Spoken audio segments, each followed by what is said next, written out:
Guys, so as finally MBBS के vivas चल रहे हैं, तो why don't we make a video on what issues we face every day while giving vivas. Next one is the brain freeze. Examiner ने पूछा मुझे बताओ ankle reflex की रूट वैल्यू क्या होती है, और अब आपको कुछ याद नहीं आ रहा.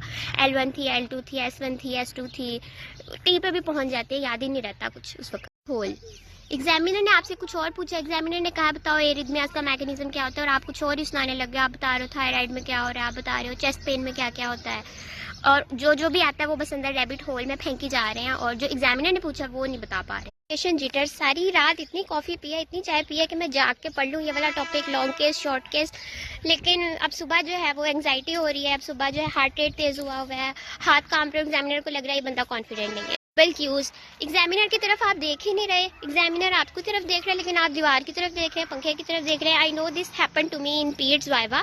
एग्जामिनर मुझसे पूछ रही थी कि अच्छा 1 ईयर का मेरा पेशेंट था, तो 1 ईयर के पेशेंट में क्या होता है, उसका माइलस्टोन्स क्या होते हैं, और मैं दीवार की तरफ देख रही थी क्योंकि मुझे याद नहीं आ रहा था कि 1 ईयर का बच्चा रोलिंग बॉल को देखता है या उसको पकड़ भी लेता है. रीडिंग क्वेश्चन कर लिया. एग्जामिनर ने कहा आर यू श्योर, और ऐसा नहीं होता, मतलब येस और नो वाले क्वेश्चंस, और आपकी उधर ही हवा निकल जाती है कि मैंने कहीं गलत तो नहीं बता दिया, नहीं एग्जामिनर ठीक कह रहा है, नहीं मुझे याद नहीं आ रहा, और you all get confuse.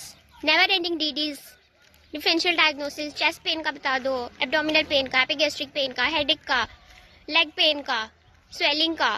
DDs खत्म ही नहीं होते और याद भी नहीं होते, और याद रहते भी नहीं है वहाँ पे. हॉस्टल में दोस्तों ने बता दिया, रूममेट ने बता दिया कि एग्जामिनर तो एब्डोमिनल एग्जामिनेशन करा रहा है, एग्जामिनर तो सिर्फ क्रेनियल नर्व्स करा रहा है. आप पढ़ गए हो क्रेनियल नर्व्स, लेकिन अब वो तो आ गया न्यूरो के एग्जाम पे. वो तो कह रहा मोटर का एग्जाम करके दिखाओ, लोअर लिम्ब का करके दिखाओ, और बस उधर ही खत्म. और सबसे डेंजरस जो एग्जामिनर्स होते हैं ना, वो होते हैं जिनका पोकर फेस होता है, कि उनके एक्सप्रेशन सेम रहते हैं, चाहे आप सही सुना रहे हो गलत सुना रहे हो. इसलिए आपको नहीं पता मैं सही सुना रहा हूँ या गलत सुना रहा हूँ, क्योंकि उसके तो एक्सप्रेशन चेंज होने नहीं है. आप अपना क्वेश्चन उसकी वजह से चेंज कर देते हो अपना answer. So let me know in comments what kind of issues, what issues from these you face every day in your Vivas and how you deal with them. We will have a part 2. Let me know if you want a part 2 on how to deal with all these issues.